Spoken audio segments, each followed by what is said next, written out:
If we consider risks to groundwater quality from underground activities, the main area is drilling. So I'm now going to hand over to Alex, who's going to talk about well integrity. Thanks, Alex.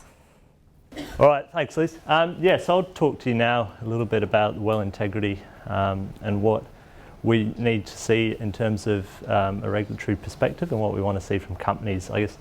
So well integrity, it basically deals with how the companies are designing, constructing and managing their wells that they're putting in the ground over their life cycle. So essentially what we want to see is that the well that you're putting in the ground is essentially a conduit from the resource to the surface. And we want that to be a sealed flow path where groundwater systems are isolated and companies then are required to manage that process. So this is a quick sort of broad brush overview of how wells drilled and constructed. And it's a step-by-step process. So companies will initially start off by installing what you call a conductor casing at the surface, which is typically 6 to 10 metres. And that's just to allow the drilling of the well to start, so that when they start drilling, they're not washing out the loose sort of sediments at surface. Once that's installed, they'll then drill sort of a 12.25 inch hole, which is about 31 centimetres, so not very wide. And they'll drill that down to below the beneficial groundwater sources. So in the case of AGL and Gloucester, that's down to around the 100-150 metre mark. Or in Santos in the Gunnedah Basin, they're going down to sort of the 300s, the base of the Perlour Formation. So they'll drill down and then they'll install some casing. So this is threaded engineered pipe that's screwed together and run in the hole. This casing is fit for purpose. It's, I guess, different to what you'd potentially, like a mild steel that you'd run in a water bore, for example. It's designed to be fit for purpose in terms of pressure, the downhole environment, in terms of any corrosive elements that might be downhole. And so that's run in hole. Once that's there, set, that whole process is recorded. So the torque that the connections are made up is recorded. Once that's in the ground, they're then going to cement that in place, which will serve the purpose of isolating the inside of the casing from the outside formation. So again, this is an engineered cement slurry which has been designed to fit in with the geology and the downhole environment. It's a sample that has been already lab tested, so companies will give a cementing company a description of the geology. They'll send a sample of the actual mix water. So if, for example, if Santos is sourcing water from Gunnedah to blend with the cement powder, they'll send a sample of that water to the cement company's laboratory and they'll make up a sample of that cement to make sure it's got the properties that they want in terms of how it transitions from a liquid to a solid. So that cement is then pumped down the inside of the casing and back up the outside. This whole cement job is monitored in terms of pump rates, pressures, density of the cement that's going down the hole. And companies are then going to be looking for cement returns at surface, and a sample of that's kept while the rig is on the hole so they can ascertain as to how well that cement's going off. So after they've waited on that cement to go off, they'll then pressure test that entire system and make sure it's a sealed system, and if there's any drop off, then they'll go in and do any remedial treatment that might be required. So this surface casing, I'll just add, forms two functions essentially. One, they're isolating shallow ground, it's a primary barrier of isolation for shallow groundwater systems, and the second function is that as they drill deeper and they start encountering the gas-bearing formations, they'll attach a blowout preventer onto this casing string.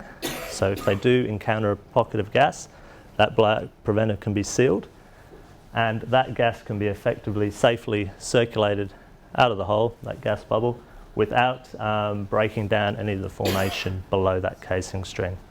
So in the case, so then they'll drill on. In this case, I've just got a vertical hole, but for example, Santos drilling horizontal wells, but essentially it's the same process in terms of running the casing and cementing it. So they'll drill down. This is an 8.5 inch hole, which is about 21 centimetres again. So just to put that in context, you know, it's a fairly small diameter hole. And they'll drill down to intercept through their reservoirs, and then again repeat that process of running the casing in the hole and pumping that cement slurry down the middle of the casing and getting those returns up the outside. And again, that whole system is pressure tested, and that pressure test is recorded. Records of the whole well construction process are sent as part of the well completion report to the department. So this next slide is, if you took a cross section of the well, for example, this is what you'd expect to see. You'd expect to see your strings of casing with the cement seal on the outside. So companies can determine how effective this seal is by running downhole logs, and if necessary, they can run these, identify any gaps in the cement, any channels, and then there's measures that can be taken to fix those. I guess I can't stress the importance enough. If companies get the cementing and the casing job right from the start, that makes that really reduces the risk of having any issues further down the life of the well. So that's the key. You can't stress enough the importance of getting the casing and the cementing right in the first instance. Alex, is there any steps in the process where there's a particularly high risk while they're constructing the bore? In terms of oil and gas construction, coal seam gas, I'd say in the scheme of things is a fairly low risk. In terms of typically the wells are shallower than a conventional oil and gas well, and the pressures that you're getting in the coal seams, the reservoir pressures are a lot less. So from that perspective, I'd say coal seam gas typically are a lower risk than in the scheme of oil and gas wells. I guess decommissioning long-term integrity. So once the well's reached the end of its economic life, companies are going to abandon the well and make sure it stays sealed in perpetuity. So companies will submit an abandonment plan to the Office of Coal Seam Gas that has to be approved. In essence, that just means cementing from bottom to top the entire casing string with an engineered cement slurry, and pressure testing those cement plugs as well. Then the wellhead's cut off below surface, a marker plate's installed, and the surface is rehabilitated, and records of that again are sent to the Office of Coal Seam Gas.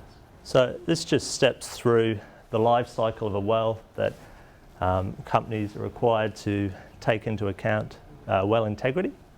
So in New South Wales, the Code of Practice for Coal Seam Gas well integrity is the governing document for coal seam gas wells, and something that companies can refer to along each step of the process to make sure that they're meeting minimum requirements for the construction of these wells. The Code of Practice steps out mandatory requirements as well as leading practice that companies in the case of mandatory requirements that they have to follow, and then leading practice that they should follow in terms of, again, designing the well.